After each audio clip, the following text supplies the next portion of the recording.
예, 주일이 되었습니다. 여러분 혹시 크리스마스 캐롤이라는 소설을 들어보셨나요? 제가 다닐 때에는 이 소설이 교과서에 실려 있었던 것으로 기억을 하는데요. 그래서 제 또래 사람들은 이 소설에 대해서 거의 다 알고 있다고 해도 거짓은 아닐 것입니다. 이 소설은 찰스 디킨스가 쓴 책으로서 주인공이 스크루지 영감이지요. 스크루지 영감은 악독한 자린고비로 주위의 모든 사람들에게 평판이 좋지 않습니다. 성격이 모나고 그런 것도 있지만 너무 아끼는 바람에 자신이 고용한 사람에게도 너무나도 박한 주급, 월급을 주고 크리스마스라고 하는 세상의 모든 이들이 기뻐하는 즐기는 날에도 일을 해서 돈을 버는 사람이었습니다. 심지어 자신의 친구의 장례식 날에도 돈을 벌어서 많은 이익을 취한 그런 사람이죠. 요즘으로 치면 냉혈한, 돈에 환장한 사람이라고 이야기해도 무방할 것 같은데요. 이 스크루지 영감은 돈은 많았지만 정작 그 돈을 제대로 잘 쓸 줄을 몰랐고, 돈은 많았지만 자신이 사랑해야 하는 사람들, 자신을 사랑하는 사람들을 모으지는 못했습니다. 일면 불쌍하고 불행한 사람이라고도 할 수 있겠지요. 그런 스크루지 영감이 어떤 경험을 하게 됩니까? 바로 크리스마스 날 죽은 친구의 영혼이 찾아오고 새 유령이 찾아와서 자신의 과거와 현재 그리고 미래를 보여줌으로써 그 과정 가운데 변화되어 새로운 사람으로 바뀐다는 내용이 담겨 있습니다. 비로소 자신의 직원의 월급도 올려주고 자신의 재산을 기부할 줄도 알게 되고, 무엇보다도 자신을 기다리던 가족들과 함께 크리스마스 때 저녁 식사를 함께하는 기쁨을 맛보게 됩니다. 크리스마스도 참 많이 남았는데 왜 갑자기 크리스마스 이야기를 하느냐라고 물어보시나요? 오늘의 본문의 내용을 묵상하면서 불현듯 이 크리스마스 캐롤이라는 소설이 떠올랐기 때문입니다. 아마도 오늘 본문을 한 번이라도 읽어보신 분들은 저의 이 생각에 동의하실 것인데요. 오늘 본문에는 어떤 내용이 담겨 있습니까? 먼저 우리가 읽었던 디모데전서 6장 6절 함께 보도록 하겠습니다. 자족할 줄 아는 사람에게는 경건은 큰 이득을 줍니다. 자족할 줄 아는 사람. 자족이 무엇입니까? 네이버 사전에는 이렇게 나와 있습니다. 스스로 넉넉함을 느낌, 필요한 물건을 자기 스스로 충족시킴. 무슨 말이죠? 만족한다는 것입니다. 내가 지금 가지고 있는 것에 만족하고 내가 필요한 것을 충분히 가지고 있음을 느끼는 것이죠. 또 교회 용어 사전을 펼쳐보면 이렇게 되어 있습니다. 신앙적 측면에서 자족은 모든 일과 상황에서 하나님의 섭리를 인식하는 데서 비롯된다고 기록되어 있습니다. 즉, 자족은 나의 상황이 어떠하든지 나의 만족감을 느끼며 나는 만족감을 느끼며 살아갈 수 있다는 것을 표현하는 말이라고 할 수 있습니다. 내가 어렵든 아니면 행복하든 환경이 열악하든 아니든 내가 바라보는 곳은 오직 한 곳, 하나님뿐임을, 그리고 그 하나님께서 나의 필요를 다 채워주실 것임을 믿음으로 없으면 없는 대로 있으면 있는 대로 그렇게 살아갈 수 있는 자의 모습이 바로 자족하는 자의 모습이라고 할 수 있죠. 자, 그리고 다음 구절 이렇게 되어 있습니다. 우리는 먹을 것과 입을 것이 있으면 그것으로 만족해야 할 것입니다. 디모데전서 6장 8절. 먹을 것과 입을 것이 있으면 그것으로 만족하라. 이것이 바울 사도가 우리에게 보내는 메시지입니다. 먹을 것과 입을 것이 있으면 그것으로도 만족하며 감사하며 만족한 삶을 살아라 라는 이야기인데요. 자, 그러면 우리들의 현실로 돌아와서 이 말씀들이 우리에게 적합한가요? 우리들은 이 말씀에 따라 살아갈 수 있습니까? 자세하게 나의 삶, 주위의 삶을 돌아보면 이 말씀들은 나에게 적당한 말씀들은 아님을 우리는 알 수 있습니다. 적당하지 않다고 하는 것은 잘 따라 살아갈 수 없다는 말이죠. 이러한 삶을 살아가는 사람들, 이 말씀에 충실히 살아가는 사람들을 가리켜서 우리는 무엇이라고 부를 수 있습니까? 바로 도인, 선인, 세상을 초월한 사람이라고 말할 수 있지 않을까요?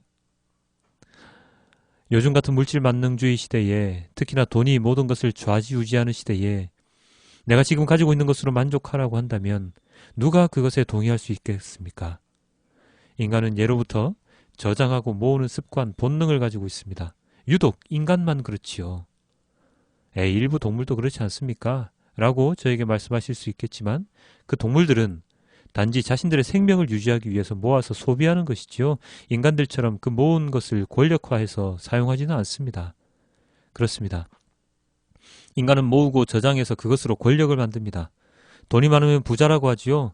이 부자들은 그 돈을 이용해서 사람들을 부리고 더 많은 돈을 벌어들입니다.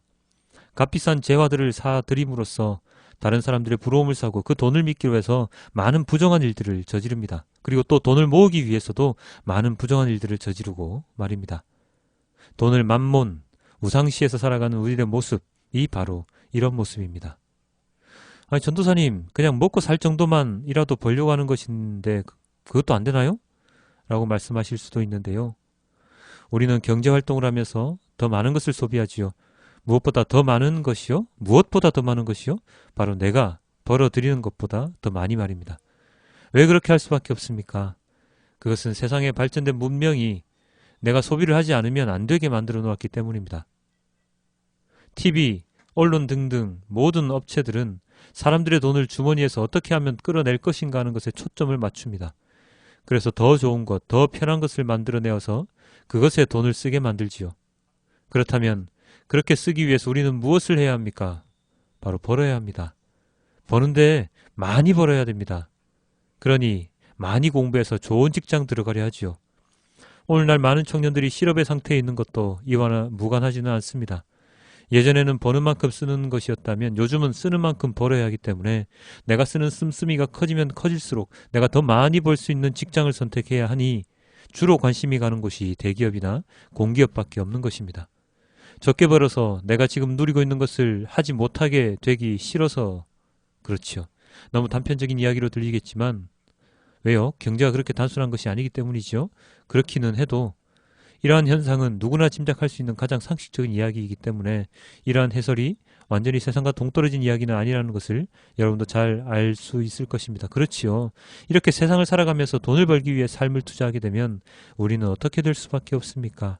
바로 하나님과의 교제, 예배의 시간들이 점점 줄어들고 돈을 벌기 위한 시간에 더 많은 투자를 하게 됩니다. 주일 예배를 참석하지 못하는 것뿐만 아니라 평소에도 하나님을 생각하고 말씀을 읽는 시간보다 영업, 사무에 더 많은 시간을 투자하게 되지요. 그렇게 되면 어떻게 됩니까? 나의 신앙생활은 아주 철저히 체계화된, 공식화된, 절제된 생활일 수밖에 없습니다. 신앙생활이 철저화되고 체계화되고 공식화되고 절제된 생활일 수밖에 없다고요? 무슨 말입니까? 바로 주어진 예배 시간에 함께 찬양하고 기도하고 말씀을 들으면 그것으로 나의 신앙생활이 끝이 난다고 생각하는 것입니다. 조금 더 견고한 생활을 하는 사람이라고 한다면 새벽 기도에 참석하고 금요 예배에 참석하는 것 정도라고는 할까요? 아주 규칙적이고 바른 생활처럼 보입니다. 그러나 그것이 과연 올바른 신앙생활이라고 할 수 있을까요? 그렇게 짜여진 예배 패턴에 나의 몸을 맡기고 그 시간 외에는 하나님과 만나는 시간을 갖지 못하는 삶을 살아간다면 그가 과연 진정한 그리스도인으로서 하나님께 인정받을 수 있겠습니까? 우리 한 구절 더 보고 넘어가겠습니다. 돈을 사랑하는 것이 모든 악의 뿌리입니다. 돈을 줬다가 믿음에서 떠나 헤매기도 하고 많은 고통을 겪기도 한 사람이 더러 있습니다. 바울 사도의 오늘 이 말씀은 오늘 갑자기 떨어진 말씀이 아니지요. 예전부터, 오래전부터 우리들에게 전해진 말씀입니다. 무엇이라고 되어 있습니까? 돈을 사랑하는 것, 모든 악의 뿌리라고 되어 있습니다. 돈을 줬다가 믿음에서 떠날 수도 있다고 경고하고 있습니다. 고통을 겪기도 한다고 경고하고 있습니다. 그러나 세상은 어떻게 돌아갑니까? 바울 사도가 경고한 그 모든 악의 뿌리를 좇기 위해 혈안이 되어 있습니다. 돈을 많이 번 사람이 추앙받는 시대에 살고 있습니다. 얼마 전에 30대 그 경제인의 기사가 난 적이 있죠. 젊은 나이에 많은 돈을 가졌다고 언론에 유명했던 그는 알고 보니 사기꾼이었습니다. 다른 사람의 돈을 자기 돈인 양 마음대로 쓰고 다니고 다른 사람들의 등을 쳐서 돈을 모아서 그 돈으로 호화로운 생활을 했습니다. 자신의 능력으로, 자신의 노력으로 그 정도의 돈을 모았다면, 아니 모았다고 해도 그렇긴 하지만 모았다면 그는 대단한 사람으로 계속 남을 수 있었겠죠. 하지만 그렇지 못했습니다. 돈을 벌기 위해, 아니 돈을 쓰기 위해 그는 사기를 쳤으며 거기에 현혹된 많은 사람들의 마음을 아프게 했습니다. 자신의 전 재산을 잃어버린 사람도 있고 피땀 흘려 모은 돈을 탕진한 사람도 있었습니다. 사람들이 말하지요. 내 돈 내가 쓰는데 무슨 죄가 있냐고. 내가 번 돈, 내가 힘들여 번 돈 내가 쓰는데 무슨 죄가 있냐고. 물론 그렇기도 합니다. 앞에서 예를 든 그 젊은 사기꾼 말고도 정말 노력해서 돈을 모은 자수성가한 사람들도 많이 있지요. 그러나 돈을 모은다는 것, 돈을 많이 가지고 있다는 것, 그것은 죄가 되지 않을지 몰라도 도덕적인 자신의 책임에서까지 벗어날 수는 없습니다. 서두에 말씀드린 그 스크루지 영감이 이야기만 해도 그렇습니다. 자세히 살펴보면 그가 잘못한 것은 하나도 없습니다. 법을 어긴 것도 하나도 없고요. 그는 열심히 일했습니다. 남들이 놀 때도 일을 했습니다. 그래서 돈을 모았습니다. 전기료 난방비 아끼고 아껴서 자신의 돈을 모았습니다. 남에게 주지 않고 자신도 쓰지 않고 그렇게 돈을 모아서 부자가 된 사람입니다. 결코 불법적인 일을 한 사람은 아니란 말이죠. 그런데 많은 사람들이 그런 스크루지 영감의 모습을 보면서 박수쳐 줄 수 있습니까? 정말 위대한 사람이고 어우 정말 대단한 사람이다 라고 그를 존경합니까? 그렇지 않습니다. 아니 우리나라 재벌들은 그렇게 추앙받지 않습니까? 그건 소설 이야기지요 라고 말할 수도 있죠. 맞습니다. 재벌들도 추앙받고 그 재벌들이 운영하는 기업에 가려고 사람들이 혈안이 되어 있지요. 그러나 그 추앙은 돈을 가리키는 것이지 그 재벌들의 삶, 생활, 도덕성을 닮으려 하는 것은 아닙니다. 나도 저런 사람 되어야겠다 하는 것은 그들처럼 돈을 모으고 싶다는 것이지 그들처럼 불법적인 일을 하고 살아가겠다는 것은 아니지 않습니까? 돈을 쫓는 삶, 세상의 풍조, 그것은 바로 오늘날의 민낯일 수밖에 없습니다. 이 세상의 모습을 바라보면서 오늘의 우리 본문을 살펴보면 우리는 어떤 생각을 할 수 있습니까? 역시 세상은 하나님의 말씀과 맞지 않아 하지 않겠습니까? 오늘 말씀은 자족하라고 하셨습니다. 우리가 벌고자 하는 돈이 악의 뿌리라고 하셨습니다. 무슨 말입니까? 돈을 벌려고 애쓰지 말고 지금 입고 있는 것, 지금 먹는 것에 만족할 수 있는 사람이 되어야 한다고 말씀하시는 것이죠. 그것이 하나님께서 우리들에게 바라는 것인데 우리들은 그런 하나님의 말씀에 역행하며 살아가고 있지 않습니까? 하나님의 말씀에 따르면 모두들 다 가난하게 살아야 합니까? 그냥 지금의 삶에 만족하기만 하면 됩니까? 돈을 모아서 부자가 되면 안 됩니까? 하실 수도 있습니다. 저에게 그렇게 반문하실 수도 있습니다. 왜 자꾸만 그렇게 얘기하십니까? 라고 저에게 따질 수도 있습니다.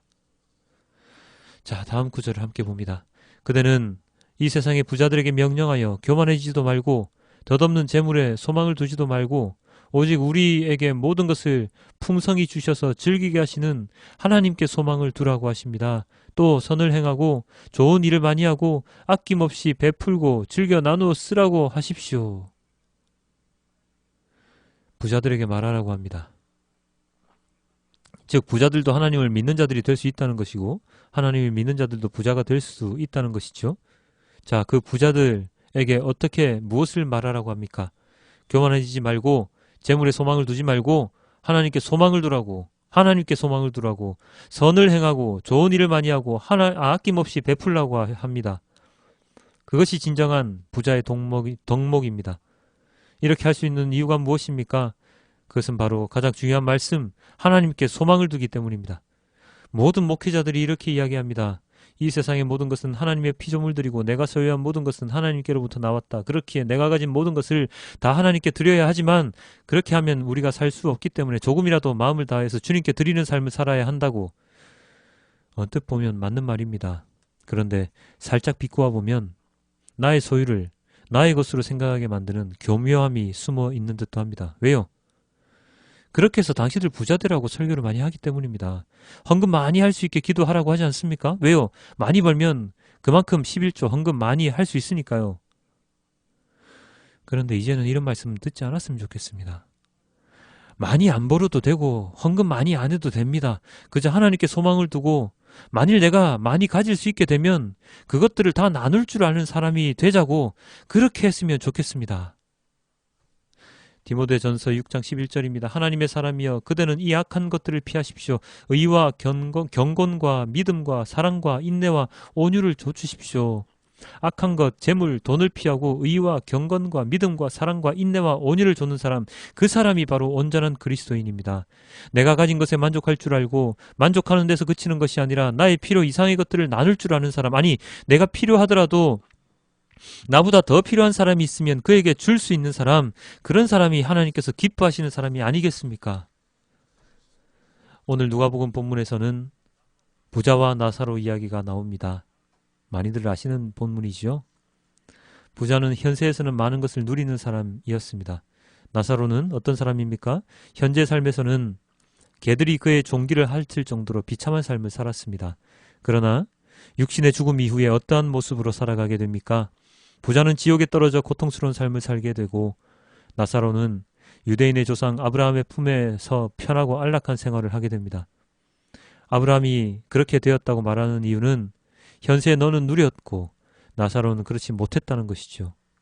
현세의 삶이 이후의 삶에 영향을 준다는 이야기입니다. 내가 지금 살아가는 세상 가운데서 얼마나 온전한 그리스도인으로 살아가느냐 아니냐가 바로 우리의 심판대의 기준이 된다는 뜻입니다.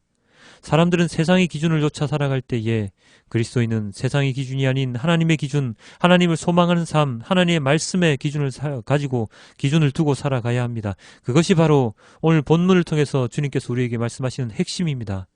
돈을 많이 벌고 안 벌고가 중요한 것이 아니라 돈의 노예가 되느냐 하나님의 사람이 되느냐 하는 것이 중요합니다. 부자가 돼도 됩니다. 온전한 방법으로 되어야 되고 그 번 것을 잘 써야 하는 것이 중요한 것이죠.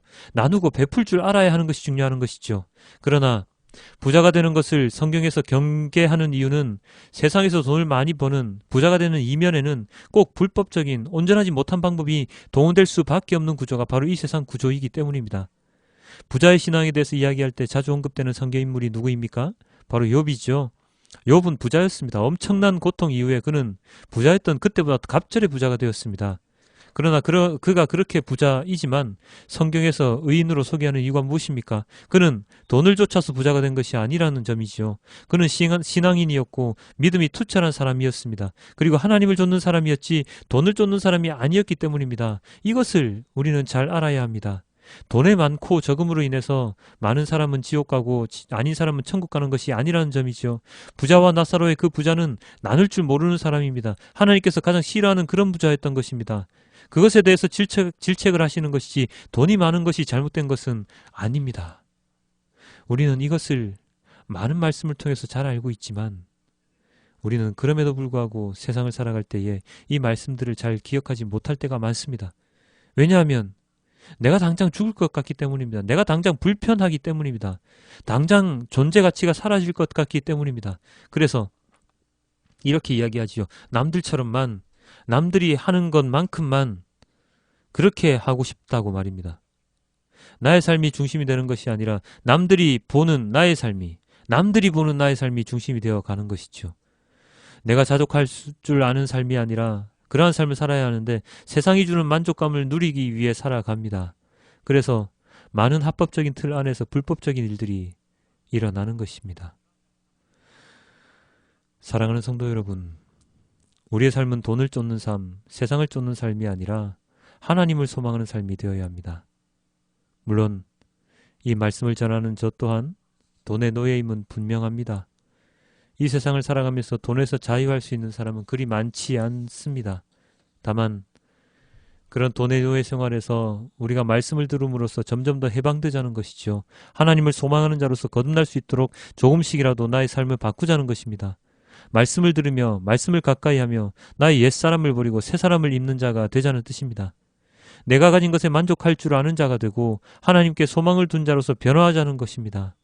나뿐만 아니라 나의 자녀들에게도 마찬가지로 자본주의적인 물질 만능주의적인 사고를 물려주는 것이 아니라 하나님 중심적인 자족할 줄 알고 만족할 줄 아는 사람이 될 수 있도록 가르쳐야 한다는 것입니다. 비천에 처할 줄 알고 부를 누릴 줄도 아는 자가 되어야 됩니다. 온전한 그리스도인으로서 그렇게 살아갈 줄 알아야 합니다. 많은 이들이 하나님의 은혜를 부로 착각합니다. 하나님의 은혜는 우리들의 구원이고 영생이지 이 세상의 부가 아닙니다. 이 세상의 문명 이기들을 모으는 것이 아닙니다. 성경 어디에도 부를 쫓으라는, 돈을 쫓으라는 말씀은 어디에도 없습니다. 사랑하는 성도 여러분, 우리는 이것을 명심하며 살아야 합니다. 하나님과 재물을 동시에 사랑할 수 없다는 그 예수님의 말씀 말입니다. 우리의 삶 가운데 중심에 돈이 서 있는지 아니면 하나님의 말씀이 있는지 우리는 이번 한 주간 점검할 필요가 있습니다. 가난함을 두려워하지 않는 자, 하나님을 떠나는 것이 더욱더 두려운 자가 되어야 합니다. 현재의 삶에 만족할 줄 아는 자, 미래의 두려움에서 벗어날 수 있는 자가 되어야 합니다. 우리의 미래를 책임져 주는 것은 내가 가진 재물의 많고 적음이 아니라 바로 하나님을 믿는 믿음의 분량임을 우리는 잊지 말아야 합니다. 이번 한 주간 나의 삶을 하나님께 조명하고 하나님께 나의 모든 삶을 드리는 훈련받는 온전한 그리스도인이 되길 주님께 기도드립니다. 우리 찬양하며 기도할 때 방금 들었던 우리의 말씀, 하나님 아버지의 말씀을 기억하며 우리는 이렇게 찬양하고 기도했으면 좋겠습니다. 나의 삶을 잠잠히 하나님께 드릴 줄 아는 그런 자로서 우리 살아가길 주님께 기도드립니다. 나의 영혼이 잠잠히 하나님만 바라미요 나의 구원이 그에게서 나는